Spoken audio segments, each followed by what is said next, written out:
इमाम साहब पिछले 10 सालों से मस्जिद में नमाज पढ़ा रहे हैं। वो सुबह 6 बजे उठकर उन शर्मा जी घर से दूध लेके आते हैं, अपने बच्चों को पिलाते हैं और चाय बनाते हैं। सबसे बड़ी मिसाल इस वक्त जो हिंदू मुसलमान जो लोग करते हैं, सबसे बड़ी मिसाल हम्म, मेरे गांव के अंदर ये सबसे बड़ी मिसाल है। हम्म। तो आपको क्या लगता है कि आप चुनाव जीत पाएंगे?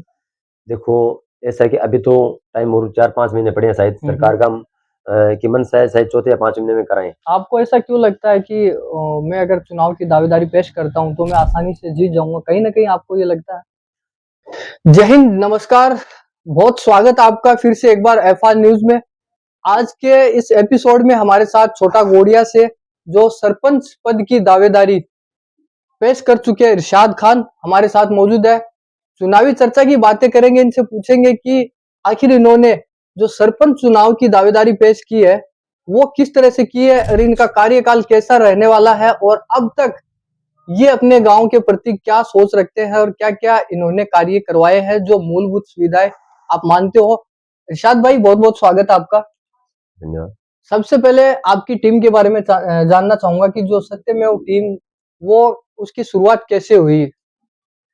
देखो सोहेब भाई, मैं आपको बताना चाहता हूँ, मेरी टीम की शुरुआत मैंने काफी लोगों को देखा कि ऐसे घर हैं, गरीब घर हैं और जहाँ बच्चे अनाथ हैं, खाने पीने के सामान नहीं है। तो हमने और हमारे दोस्तों ने, हमारी टीम ने मिलकर एक मुहिम चलानी शुरू की कि यार हम क्यों ना इन जरूरतमंद परिवारों को राशन मुहैया या कोई दवाई की जरूरत है तो दवाई दिलाएं, या अगर कोई इनको इलाज की जरूरत है उनको इलाज कराएं। तो हमारी टीम के सभी भाई, हमारे जो गाँव के युवा, हाँ। उन्होंने बोला कि इरशाद भाई आप तो आगे आओ, हमारा सपोर्ट आपको पूरा बराबर मिलेगा। तो हमने फिर इस मुहिम को बढ़ाई। आपने देखा है कि मैंने जरूरतमंद परिवारों को काफी राशन किट भी दिलाया है, जिनको कंबल या बेड की जरूरत है तो हमने वो भी दिलाया है, जिनको दवाई की जरूरत पड़ी तो वो भी दिलाया। तो ये सारी हमारी टीम ने मिलकर, हम जन सहयोग से हम सारे ये काम करते हैं। क्या ये आप जो सहायता करते हो, ये जो पैसा खर्च होता है इसमें, तो ये आपकी जेब से लगता है या फिर आपको किसी संस्था से मिलता है?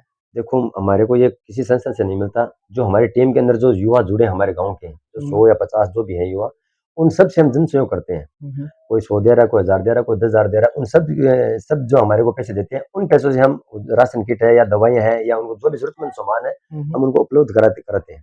मौजूदा समय में आपको जो सोशल मीडिया पर देखा जा रहा है कि आप अपने छोटा गोड़िया से गांव से सरपंच पद की दावेदारी आप पेश कर रहे हैं, तो इसके पीछे क्या है कि आप चुनावी मैदान में उतरना चाहते हैं? क्या कहेंगे?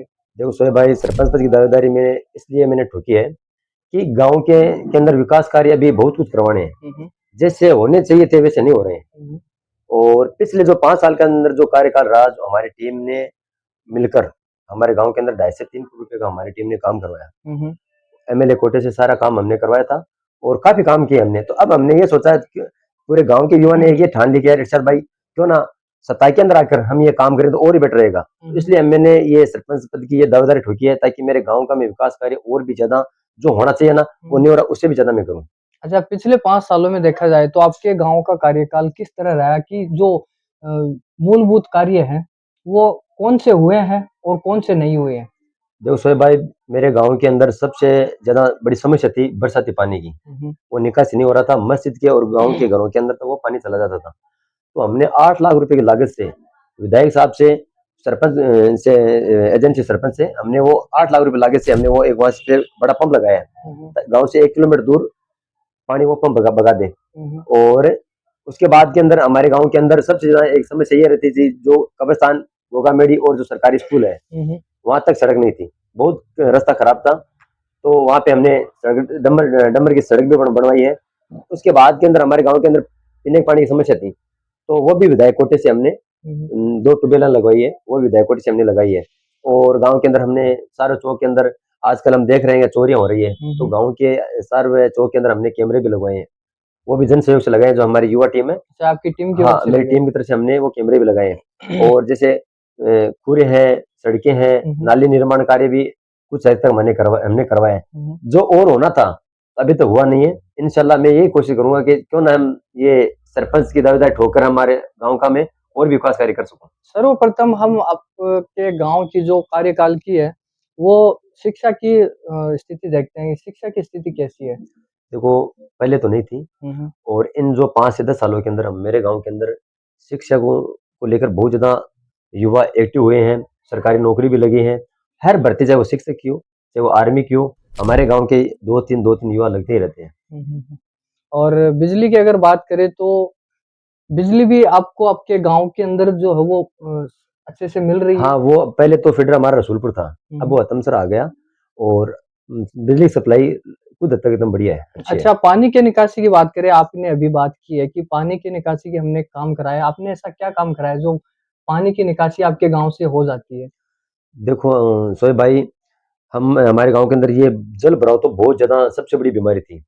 इसके अंदर जानवर पनपने लग जाते थे, गांव का आगमन बंद हो जाता था, ना ऑटो बस कोई भी नहीं जाती। तो हमारी टीम ने, गांव के युवा बुजुर्ग ने हमारा साथ दिया और हम एमएलए कोटे से वो पैसे लेकर यहाँ पे एक 6 इंच से बड़ा पाइपलाइन हमारे हमने 1 किलोमीटर तक, सरकारी जो स्कूल है 1 किलोमीटर तक वो पाइपलाइन डाल दी और 25 HP का पंप लगा दिया। जैसे ही 3 फेस लाइट आती है, बटन ऑन करते हैं, तो जितना भी सारा जो बरसाती पानी है वो 2 से 3 घंटे के बाद के अंदर पूरा गांव से बाहर। पहले 4 से 5 दिन वो पानी, बरसाती पानी हमारे गांव की गुआड़ में पड़ा रहता था, अब कुछ हद तक एकदम ओके हो गया। अगर देखा जाए तो आपके गांव के किसानों की फसल खराब हो जाए तो उसका मुआवजा दिलाने के लिए आप किस हद तक जा सकते हो?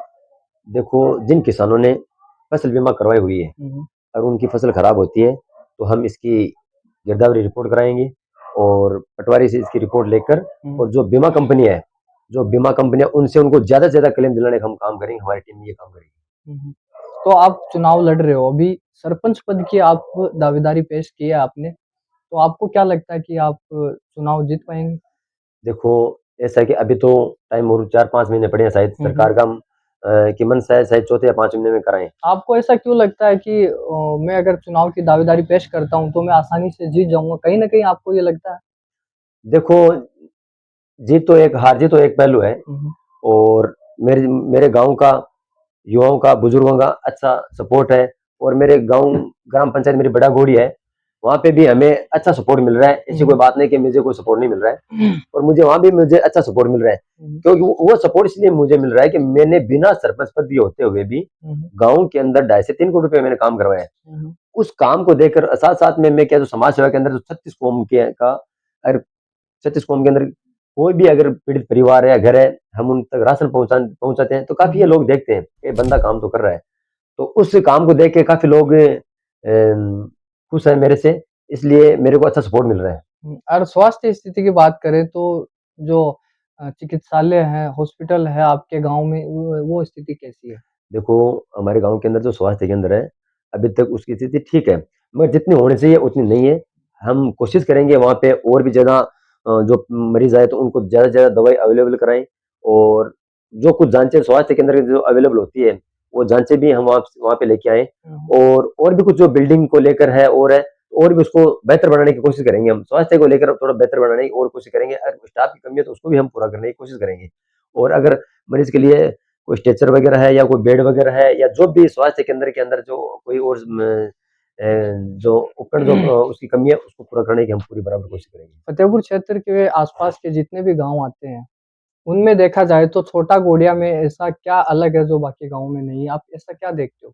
देखो, मैं आपको बताना चाहता हूँ कि मेरे गांव के अंदर जो एक भाईचारा है, मेरे पूरे गांव के अंदर 140 घर है, और मस्जिद के पास के अंदर जस्ट दो दो ब्राह्मण के घर है, और हमने हमेशा कभी भी गांव की जो कोई एसएमसी बनी हुई या गांव की कोई मीटिंग हुई, तो हमने हमेशा हमेशा उनको साथ लेके चला है। और सबसे बड़ी एक मैं बात बताना चाहता हूँ आपको कि मेरे गांव के जो इमाम साहब है, पिछले 10 सालों से मस्जिद में नमाज पढ़ा रहे हैं, वो सुबह 6 बजे उठकर उन शर्मा जी घर से दूध लेके आते हैं, अपने बच्चों को पिलाते हैं और चाय बनाते हैं।